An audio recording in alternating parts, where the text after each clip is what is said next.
I think that the idea of self-care is part of hustle, right? So I actually don't see it as binary. And I think it's really important that we don't destruct a really powerful framework of work ethic and grit. And I revere the hustle because I define what my hustle looks like. I'm certainly not glorifying like the toughest moments, but I learn from them the most. And in that case, I revere the hustle because I love who I am on the other side of it.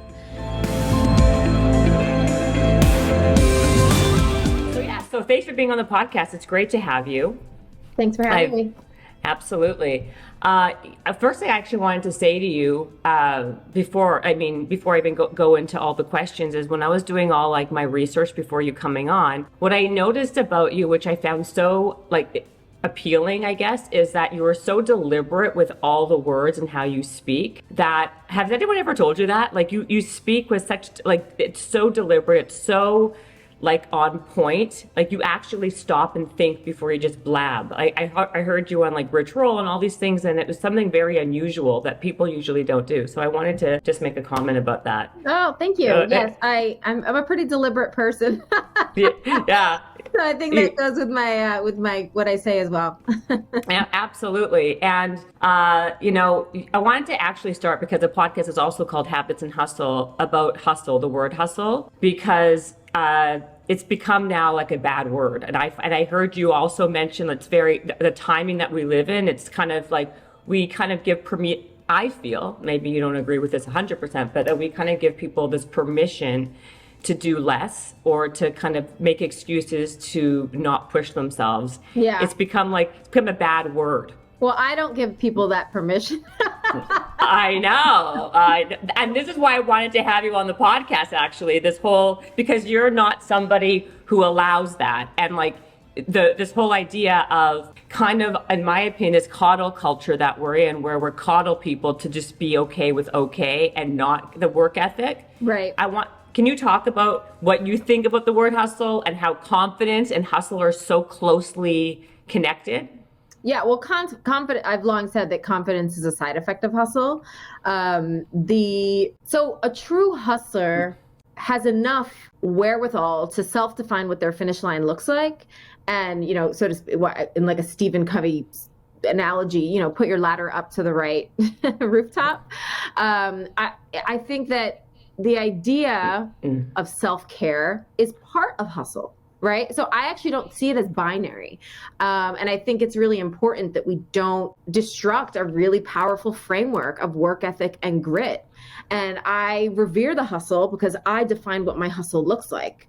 I don't always define, I'm certainly not glorifying like the toughest moments, but I learn from them the most. And in that case, I revere the hustle because I love who I am on the other side of it.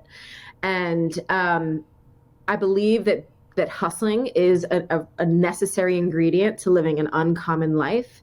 I've committed to living an uncommon life pretty publicly. And now as a parent, there's more meaning behind it because I want my kids to know what it looks like and what it requires to lead an uncommon life so they can decide for themselves what makes them unique and uncommon. So yeah, hustle is my favorite word. It's the reason why I named my empowerment journal that's forthcoming, Welcome Hustler. I'm not shying away from the word hustle, and I have a legion of folks who are listening, to the conversations, not only that you're hosting and similarly on this podcast, but what I'm putting out in the world has a very specific drumbeat. And I know that there are certain people who want to hear that drumbeat and are paying attention. And your journey to wellness has not been, it's very unique, right? You used to be a corporate lawyer. I mean, you talk about this all the time, but for my listeners, can we just talk about that a little bit? Like just the origin, the journey, the origin story of how you even became this person. Were you always like this even before? Because you speak with such, like I said, you're so deliberate, you exude confidence. Did you work on that, or did that come with your journey as you were becoming into this person? I mean, I think it's all iterative. Mm-hmm. I can't imagine. Who knows? I mean, I was pretty confident in my 20s when I was practicing law, but Yes. it all builds on each other, and our skill sets thankfully build. I mean, imagine if we were still having the same conversations with the same skill sets that we had even 5 years ago, certainly 20 years ago. That would be pretty depressing. I was a corporate litigator. I was a corporate litigator for almost 8 years, and during that time is when I started to fall in love with running. I was doing marathons and ultramarathons while practicing law. And it was in the midst of subprime, financial crisis, like Bernie Madoff years. I mean, it was a wild time to practice corporate litigation, certainly the type of litigation I was practicing in New York. And it really taught me to be savvy. I don't think I would understand myself, my brand as a business, if I hadn't had amazing clients that taught me, what business means with a capital B. I feel like it was also like a mini MBA, in addition to a law degree that I kind of was able to start to dabble in. And it really like stoked my entrepreneurial spirit. And I realized that I could architect a career where I'm moving as my currency, as well as infusing storytelling and the importance of narrative in every type of platform, like Instagram and things like influencer marketing were first coming into vogue. And I thought, okay, well, I want to leverage this. I have a story to tell. And then that started becoming so robust in my business that I realized maybe I could really pivot away from law and do this other thing that I'm so passionate about. I use my law degree every day, and it certainly provides a framework for a lot of what I do, and intention around a lot of what I do. I'm a wordsmith. I'm super precise. I'm exacting, but I've always been that way. I am like a Latina, first generation Virgo. So like I'm not cutting corners, and I'm not literate in bullshit. I'm just not. Right. You're not you're not a fan of small talk, I'm sure either. So I'm not at all. No, I could tell. You're like, let's go. You're not interested in how's the weather, nice this. You want to get right into it, I appreciate that about you, by the way. I really, really do. I'm a Virgo too. But even because and I will talk about the Peloton, but to have that ability even to go up there, because it's kind of like you're on a reality show every single day. You have to perform and speak. I always wonder, how do you guys do that? Because you have to seem very philosophical. Every time you're on the bike, say something that's very motivational, inspirational. Did it just spew, or do you practice? Do you write it out? Do you have to think about it? I don't understand how you can just do that time, after all these years too, time and time again. It's unbelievable. Well, I think part of that is innate. We do naturally, we don't hire actors to pretend that they're fitness professionals and life coaches, and they're real people that I love my fellow instructors. I really believe that we've created a team of superheroes, and I admire them. I'm fans of them as well as their my family. But have you hired most of them, by the way? Because you're was involved in I was the second or third instructor hired at Peloton, and I've been involved in the hires of most of the instructors since promoted to vice president a few years in. So yes, I have been involved in recruiting for sure, and super, super proud of what the content team has created. The the extemporaneous nature of what we do is, I think, what the magic is. Each instructor has different approaches to how they're going to craft storytelling and notes and things. I usually just approach things thematically, and it usually is stuff that I have already journaled about that morning or the day before. And, I have a journaling practice, I have a vision board practice, I have a meditation practice. Of course, I train for at least an hour to 90 minutes before I teach at Peloton. I don't think I've ever taught a Peloton class without doing my own workout beforehand. And that's so I prime my body and my mind. And oftentimes I speak to the audience in the exact ways that I was or was not speaking to myself in the prior workout. So it really is coming from a genuine place as an athlete and as a member. And I guess the more philosophical existential pieces of it, that comes really naturally to me, because that's just what I'm thinking about and what I'm trying to practice in my own life, right?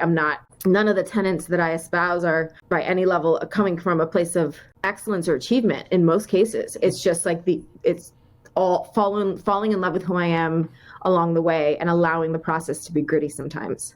What's amazing though is that like when you're hiring other people to do this, right? Like they're able to do the same type of a lot of them, some of them of course are better, different, whatever, depending on what you like. But is the fitness piece kind of secondary in a way? They have to be, or like what do you look for? Like when you're hiring somebody, what are you trying to see? If they can connect, like is it like an X factor? Because like I said, the bike is kind of secondary in a way. I mean, well, it's beautiful hardware. Yeah. Well, no, but yeah, there is a magnetism that you cannot manufacture, and when it's manufactured, people can tell. So we're not a Hollywood studio. We're not trying to be a Hollywood studio. So fitness expertise is the ground floor. Nobody would join Peloton without a passion for fitness and an expertise and a point of view in some modality. Most instructors have it in multiple modalities, and teach multiple modalities on our platforms. So that really is like just the entry point. Like that's literally like, could you even crack the door, is being a leader in wellness. And then there's like a lot of other things that we layer on. It's a really unique job. There's literally nothing like it on the planet. And it does require, a special skill set. Most people come in with like a really strong aptitude, and then, they go through a training process to kind of learn behind the, peek and see what the wizard is doing behind the curtain. I love the story of how you even got to Peloton, because let's talk about continue with your journey, because like you said, when you were starting to run, you weren't a runner, and what were the questions you were asking, and what would you tell the people listening who are trying to pivot into a different career, like how they can find the inner confidence to believe in themselves to do this? Sure. So I was practicing. I realized about 2 years before I left law that I had planned. I was really, really trying to figure out an exit strategy, but I knew that there were going to be lots of levers that I had to pull in order to make that transition as seamless as possible, as stable as possible. So I did an audit of my life. I call it an audit now. I didn't know that's what it was then, and I've infused this into my empowerment journal, Welcome Hustler. It's coming out this September. So it kind of, I put in the framework in a very literal way into the journal, but conceptually it was an analysis, like a subjective analysis of, or an objective in some ways, analyses of my financial health, like what could I afford to do and when, my physical health, like did I have the physical energetic capacity for this sea change that was going to be cortisol inducing and like very much reliant on my physical body, obviously as an athlete. And then there were, I think, the more fun questions, like the dreaming questions, the existential questions of like, what the hell am I doing? Why am I here? And then some pro-con lists of like, what is my skill set? What can I leverage? What would people pay me money for? And then the other column of like, what don't I know? Very practical things like you must get your spin certification. You must, get your personal training certification, like stuff, like really basic stuff. Like fundamentals, basically. Yeah, fundamentals. And I just had to check it off the list and figure it out. And that slowly allowed me to develop an appetite for risk. I mean, there was so much that I didn't know, and there wasn't a very clear trajectory or career path of somebody in an analogous position that I was like, oh yeah, so-and-so did that, so this is exactly what I'm going to do. But during that 2-year period, I really planted a lot of seeds. I would just reach out to whoever would listen, via email. I would go to events, fitness events, and like literally anything, any place where people were talking about sports. I was there, and I was really trying to put my name, in people's ears. And so the 2012 London Olympics was coming about, and I just had this flashbulb moment that I needed to be physically in the environment where these athletes were going to be and where the games were happening. So I quit my law job, and I booked a ticket to London that cost more than my New York City rent, like on a credit card. And I just went, and all I had was an iPhone and a bag. My friend lives in London. I lived on her couch for 3 weeks. And it was in that experience, I reached out to Team USA PR team. I reached out, some of the athletes like Kara Goucher and Allison Felix are now my friends. And I interviewed them then just as like a blogger, just like literally capturing content. And this is, we kind of know now, if somebody is familiar with, or any of your listeners are content creators themselves, like you're just always capturing content. That wasn't exactly the way people thought of it when you traveled back then. But that was how I approached that trip. And it was literally 3 weeks of honestly, probably like a Nikon Coolpix like camera and my cracked iPhone.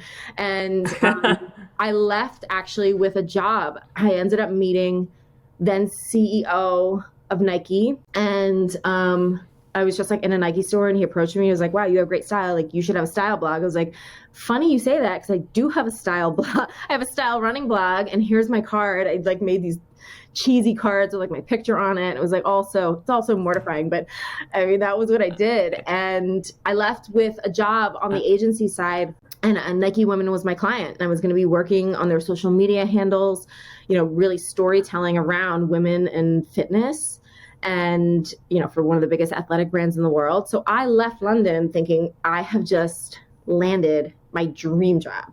Yeah. And then I was working on the agency side with Nike Women as my client, as I mentioned, for about 6 or 7 months. And I realized, I don't want to storytell behind anyone else's handle. I want to do it in collaboration. Like, I want to also be part, I'm also storytelling every single day in the ways. I started writing my book. I was still ultra marathoning. I was running with like these completely misfit running crews in New York City. We were doing rogue half marathons at midnight on the Williamsburg Bridge, and we were doing cool shit.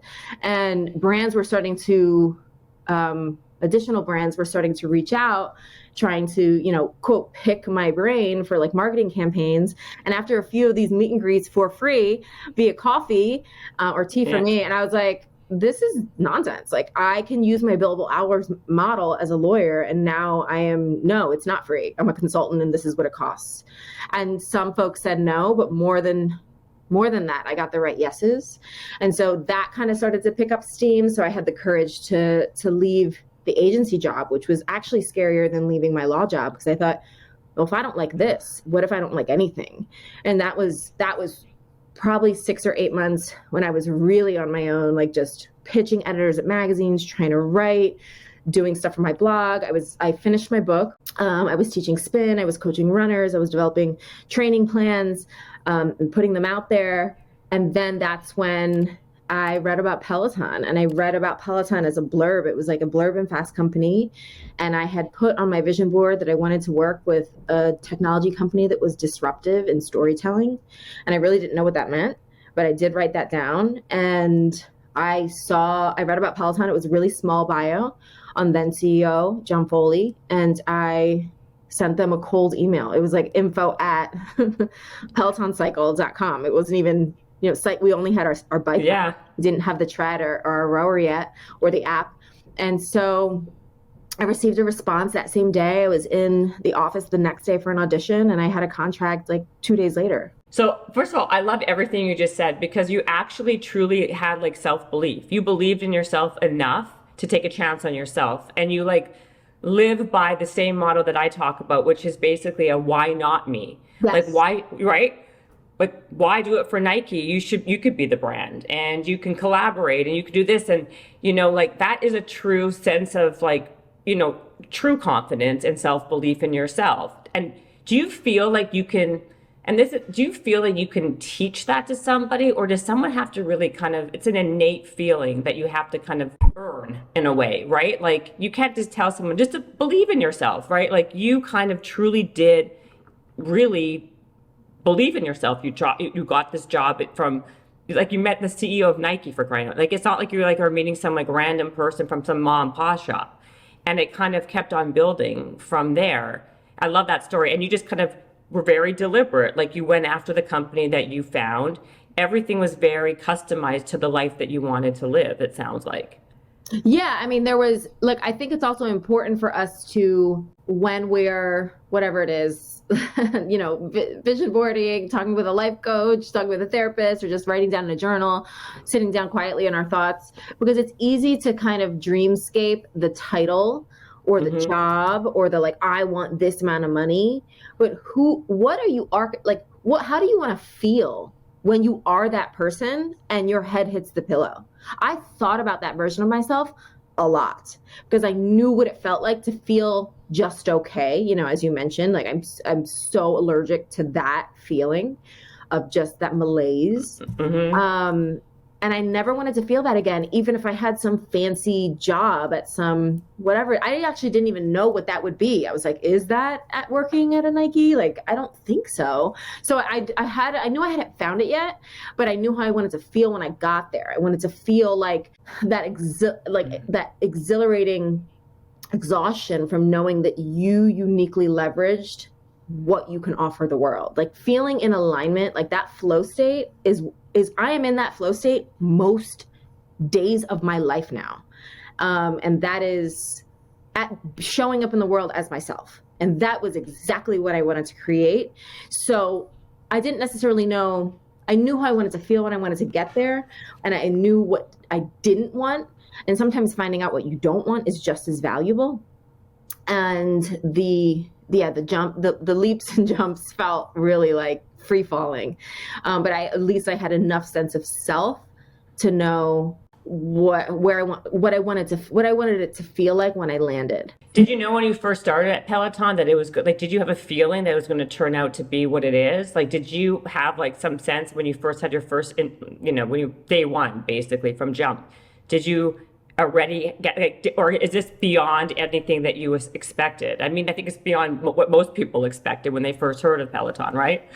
It's not beyond what I expected. Really? So you knew this was going to happen? I always had big dreams for it, and as far as I'm concerned, it's day one. Like every day is day one. So yes, I thought it could be a global platform. I thought it could make serious changes in people's lives.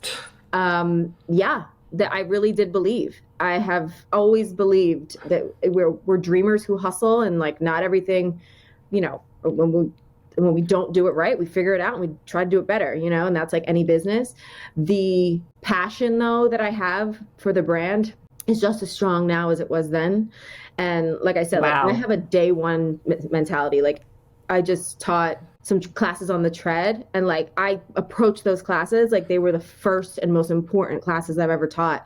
I actually think it's really important to kind of maintain that refreshed attitude even when we're a decade into something, because so I ask myself often, like, if what you just put out, whatever content you just created, whether it's Peloton or not, like, would that get you hired today? And that is a gut check that I ask myself literally weekly. And I think it's an important one.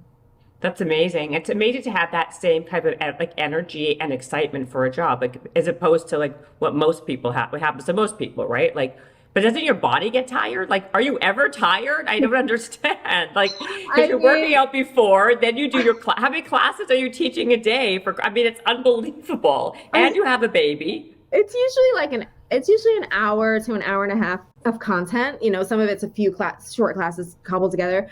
I mean, I am trained up for this, right? Like, yeah. We are professional athletes, right? So what we are doing isn't what the average person is going to do to train. But we have professional athletes on our platform, and they also train for 2, 3, 6 hours a day, some of them. So that's it. Like, that's kind of part of it.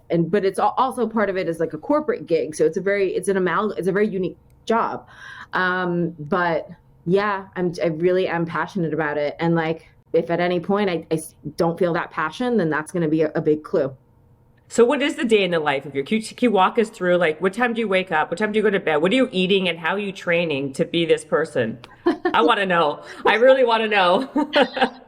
So I'm plant-based. I don't eat any meat or dairy or fish or any of that stuff. I've been vegan for almost a decade, over a decade probably now. And so I wake up, I go to bed at like 9:30, and I'm up between 6 and 6:30 most days.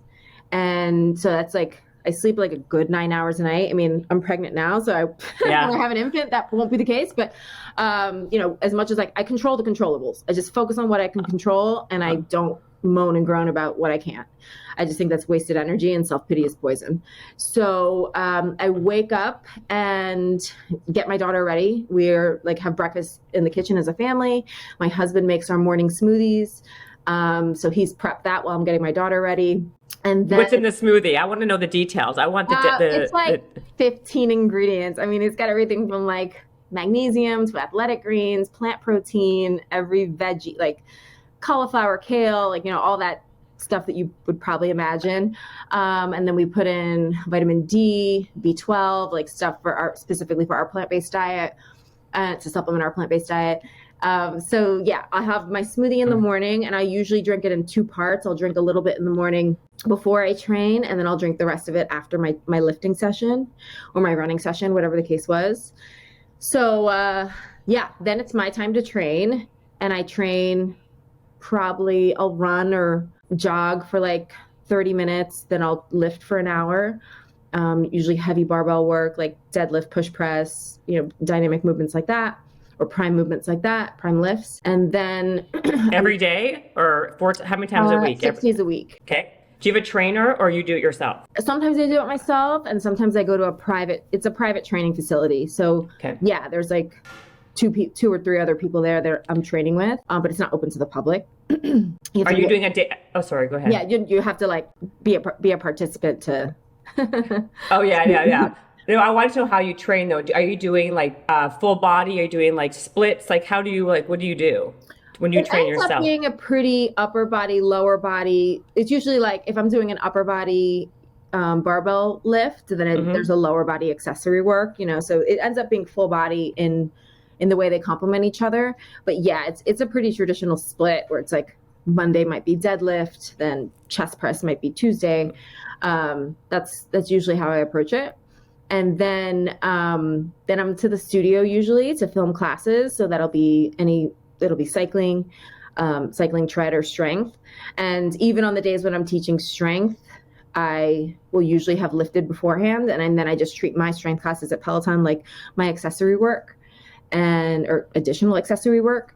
But on the days where I know I'm cycling, I might prioritize like a tougher run in the morning, or the days where I know I'm teaching tread, I might just walk, just to get some steps in and not have a really intense. So I am very mindful of my output and energy from a cardio perspective, but my strength is pretty consistent 5 or 6 days a week. And then what do you do? Like, so then after you do that, when do you get the other work done? Like, I want to know how you're able to do everything. I mean, I'm very ruthless with my calendar. Like if something can be shortened from 15 minutes to 10 minutes, I'm going to ask my team to do it. I'm really ruthless. So I probably reclaim days, if not weeks of my time a year, because I'm really, really intentional. So in the 5, 10 minutes, 15 minutes, I'm creating playlists, answering emails, capturing content, literally taking photos, for clothing and shoots that I have with my brand partners. And then sometimes I probably say at least 2 days a week, I have blocks of time where I'm doing press interviews or photo shoots or video shoots or things that might take 2 or 3 hours, 4 hours, 5 hours. And that's obviously blocked ahead of time to complement my teaching schedule and my other things.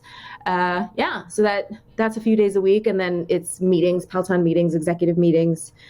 So they're jam-packed days. I mean, I don't usually have 10 minutes free in the day. So I want to talk about the 2 words, no and balance, right? Because you have you think no, like you say no probably like 90% of the time? Like how do you decide what 99. You do, what you do? 99% of the time. How do you decide what you're going to say yes to, what you're not going to say yes to? Is it all based on how much time it takes or how passionate you are, or? I mean, if it feels like a mediocre yes, it's a no. And I think it took me a long time to get to that point, especially I was just trying to get my name out there. Like, I think you go through seasons where you just say yes. You're just going to say yes to whatever, because you just are in that part of your story. And I've definitely done that. And I did that for a while.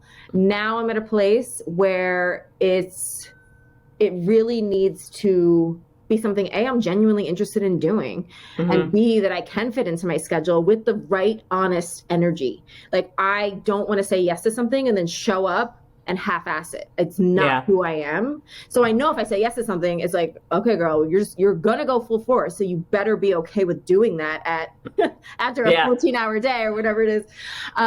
So yeah, that and it has to be in a line. I mean, what's the ROI, right? Like, does it make sense for the product I'm coming out with? Does it make sense to introduce me to an existing or a new community? Is it something, even if it's a small, I've done commitments and talks and things for 10 people, but it's because it's like, that's how meaningful it is. Right. So, Right. There's gotta be a spark behind it. And, that keeps me going. That actually provides buoyancy in my day, because when I look at my calendar and is full of just stuff, I know that the stuff they're genuine yeses. Is it hard to like find, I mean, with now that you are a mom, of course, do you find it hard? Do you find you're shifting and changing what you're saying yes to? Like, how are you, I know the word balance is not even, you and I say very similar things, is not really even a thing, but how are you able to balance it with being a mom? Do you find it, do you have anxiety from it more? No, Or I no? don't, because I've lived this way for a long time, so like the principles around my time, protecting utilizing no like a sword so I can protect my yeses. I create boundaries and I'm okay with it and I'm unapologetic about it. And sometimes that might not settle well with people, but that's just how I rock in business and in life. I say no to most social engagements. When I'm with my family, I'm really, really focused and I'm with them totally. And so no, I haven't, obviously, like, there's a lot more going on, in my world, in my ecosystem, Yes. as a lot of caregivers know. But that just makes me even more intentional. And I was pretty intentional before. So I wouldn't say that, honestly, that the framework is the same. Really, because I find having a career and having kids, I always feel guilty. I think a lot of moms just always feel guilty. And you're saying that if your advice is to be very, very deliberate and create very strict boundaries and there be non-negotiables is the best way to kind of go about that. Yeah, I put the first things first. And also, I mean, of course, I felt the guilt. I mean, it's such a human emotion, but I put that in a parking lot a lot, because in the moment, if I'm walking out of the door and my daughter's like, no, but mommy, I want you to play. Mm-hmm. Like, of course that tugs on my heartstrings, but it matters more to me that she sees me leading a life with intention and knowing that whether I'm going for a run or I'm going to, speak to 100,000 people, there's meaning behind it. And that's why my yeses have to matter, because that means no to my family oftentimes. And I grew up with a mother she has practiced medicine for over 40 years. There were many picnics and things and school stuff that she did not attend. And in my ability to zoom out now as an adult, I'm very, very grateful that she led that example, because she always created meaning when it mattered. And she prioritized her career and her self-care in moments that allowed her to lead an uncommon life. And I learned that from her. And so that's how I'm able to squash the guilt, because I zoom out. Yeah, it's amazing. I mean, like I said, you're so deliberate, and I think that people can learn something just from that alone, right? Like, you have to be intentional. You have to be, or else other people will make the choice for you. That's what happens. If you don't choose, other people will make those choices for you. Mm-hmm. So can we talk a little bit about this whole Web3 thing? Because I know that's what you're working. It's going to be, when is it coming out? What's it called? Swagger Society, right? Yes, Swagger Society, the first lifestyle membership club in Web3 that I'm creating. I've built a kingdom. What does this even mean? I mean, when I was reading this, I was like, okay, wait, okay, what is it? Because even the Web3, like, how are you even involved in the Web3? I don't even understand what it is. I mean, like, how are you able to understand it? Yeah, well, I've educated myself on it. I definitely didn't know, even a year ago, I certainly didn't know as much. And it's an ever-changing landscape. So anybody who says they're an expert, take that with a grain of salt. But my husband has been involved. I mean, like, it's been a few years that he's been involved. And has a lot of business dealings in Web3. And so I started to really pay attention when I saw what was possible for the creation of community using some of these technology, what these technology platforms or devices are going to enable us. It essentially is able to aggregate community, like, and your digital identity in a way that is pro individual ownership. So imagine having a digital identity that you port with you. It's not one login for Facebook, one login for Instagram, one login for TikTok.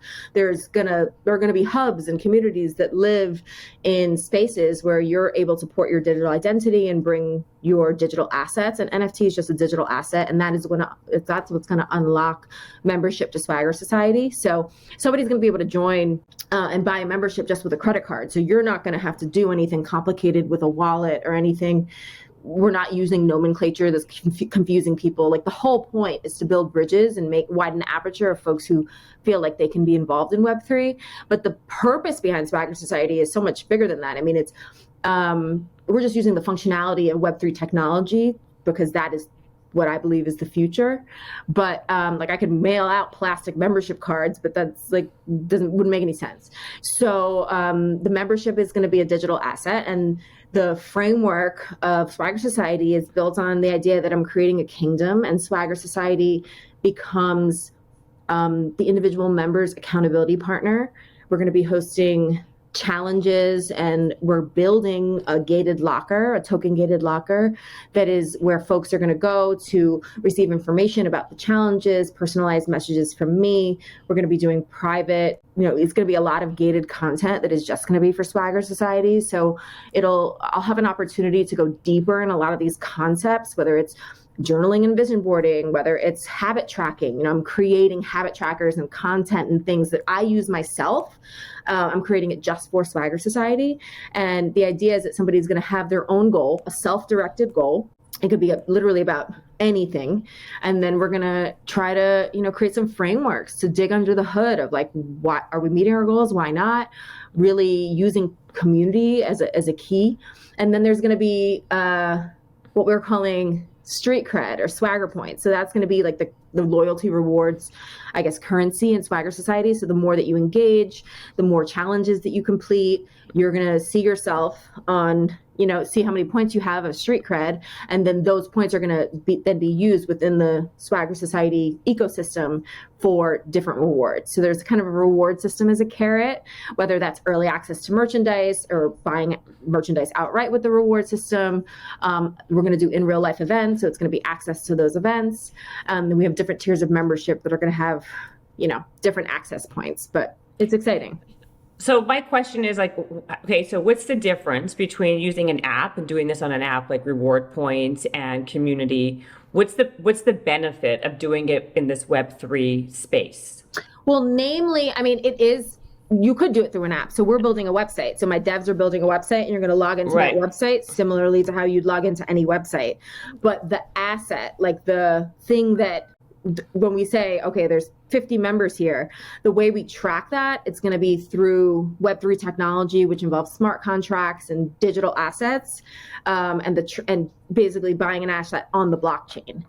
And that creates provenance. Like, that's one of one. If you own card number, digital asset 1 of 50 for Swagger Society, that's it. Like, there's no ability to kind of recreate that or fake that. And we're having art associated with each of the kind of Swagger Society kingdom characters that are going to be token gated in somebody's locker. So somebody's locker is going to be, when you log into our website, you're going to see where your digital assets live. So there's kind of stuff behind the scenes that the user hopefully isn't even going to be messing around with, because most people don't care how this stuff works, which is why I have a whole team of developers that are figuring out how this stuff works, because I only know, from a 10,000 foot view. But it's basically the blockchain technology and like kind of the crypto. So and your husband's your partner, I'd imagine, right? If he's been doing this. So he's the CEO of Swagger Society. So really, I mean, I'm the co-founder, but he's the day-to-day person. And I should say, Sprague Society is totally my own thing. Any opinions I have about Web3 or Sprague Society are totally my own. It's not Peloton. It's not fitness related. This is just my passion about what this new club could be. Could you really believe, a lot of people don't understand, like me included, the Web3 situation. You really believe this is the next wave that's going to be something, basically? Everybody will be utilizing Web3 technology. It's like saying that the internet is fake in 1995. Right. It's basically it is going to be the new iteration. Yeah, and it remains to be seen in what way and what applications will really be using it. Is it going to be just for banking, getting your license, voting? Who knows? But there's a lot of utility in it, and we don't need to jump the gun, right? Like, people don't need to feel like, oh, I'm late. Nobody's late. It's literally just starting. Yeah. No, it is. It's just started. Literally, I agree. I know we have a few minutes here, so I just wanted to talk about your superhero toolkit, what habits you have, what do you do to kind of be on point besides the workout and all that stuff. And we're talking about your day. You mentioned vision boarding, journaling. Can we just talk a little bit more about these modalities that you do daily and what is in this toolkit for you to be you, basically? Oh my gosh, yeah. Well, journaling is a huge part of it. It's why I created Welcome Hustler. It's really what I poured into Welcome Hustler which is available for pre-order, the framework that I have put into my own journals over 10 years. And my journaling practice used to be in the mornings. Now it's usually at night. It's usually like journaling for a few minutes and then I pick up and read my book. And that is how I get into the beta state or whatever to start to sleep at 9 p.m. The part of the journaling for me is sometimes it's a brain dump. It's just like getting things out, even if sometimes it's just a to-do list, honestly. But in my most creative moments, in my less stressful moments, it allows me to continue dreaming. It allows me to continue tapping into that internal conversation. And oftentimes I'm picking back up on conversations or thoughts or seeds that I planted when I was running or when I was doing breath work. I've started to incorporate non-sleep deep rest, kind of, I guess you would call it a meditation. Human Lab talks about this. He has one that's available for free on YouTube. So that has helped me in the afternoons kind of regain my energy for the sprint that is dinner time, as most parents know. But the two like really key practical things, like takeaway things, journaling and vision boarding. Vision board, I revamp my vision board probably like 4 or 5 times a year, or if I'm like really working on a specific creative project, like I have, in addition to the journal, I have another product line coming out this summer, and that required a vision board because I really wanted to tap into the creative process around that. But yeah, usually my vision boards have different quadrants: business, relationship, physical health. It really depends on kind of the themes that I'm really going on. And I do it old school, like cut and paste from magazines and newspapers. And sometimes I'll print something out if it's something very specific that I want to put on there. But I really, I will put before I got my first magazine cover, it was I printed a picture of the magazine. I put my face on the magazine. I'm like, that's what we're going for. And there, you want to be able to dream with the specificity. And I think that that's what vision boards do to a certain visual extent, and certainly journaling allows us to go inward. And the 3 questions that I ask myself most frequently in journaling, you mentioned one of them actually, is why not me? Another one is what is my why? And sometimes that's like the macro big why, but I'm pretty dialed into that. I'm pretty in tune to that. Oftentimes it's what is my why? Literally why did I say yes to do this thing tonight? Why am I going to that movie premiere later? Trying to get into, and then when I realize, that wasn't the right yes, or I said yes for the wrong reasons, then I know how to pivot and reiterate in the next time. So that introspection is really important to me, and that's how I can be even more intentional and ruthless with my yeses and my nos. And then the 3rd question is, what decision would I make if I were twice as strong and twice as confident? And that really gets me, because then I'm like, am I even thinking big enough? Because I know I have the work ethic to back it up, but am I even thinking big enough? So yeah, that's where my head is at often. That's a really good one. I like that last one. That's great. Wow. And I know because you are so intentional with your time, I don't want to take up so much more of your time, but I really appreciate you being on the podcast. And I just wanted to ask you one last thing, is that because you are such a vision board person, you do it so often. What has been on the vision board that you have not yet got that you're still striving for? Oh, that's a good question. I mean, a lot. So there's fashion, there's things in my brand story related to like high fashion. Like I would love to partner with a Versace or Gucci. The Met Gala is on my vision board. So brand expansion moments where it's continuing this same, values-based storytelling, but in other industries. So yeah, fashion and beauty are two that are still on my list. Do you kind of take the stuff that was on one vision board that has not happened and place it onto the next vision board, or do you change it up a bit? But it's a new, it might be the same literal wording or brand connection, but it will be a refreshed image. And what is coming out? You said, what's the other project that you said you're doing? I can't disclose it yet. Oh, you can't disclose it yet. Okay, damn. All right. Well, you have to come back and talk about it next time. It was really amazing to have you on. And do you want to just tell people a little bit about the Welcome Hustler, where they can find you if they don't follow you, if they don't know about you? Just give them all your stats or all the stuff. All the things. I am Robin Arzón. I am Robin NYC on Instagram, TikTok, Twitter. You can find Swagger Society similarly on all those platforms, including swaggersociety.io. And Welcome Hustler is available for pre-order now wherever you would buy, your books. And stay tuned because I have lots of interesting products coming out this year. Yes, it doesn't seem like your ambition has waned with having kids. That's for sure. That's amazing. It's amazing. Well, thank you so much. It was really great to meet you, Robin. Thank you. Likewise. Thank you. Bye.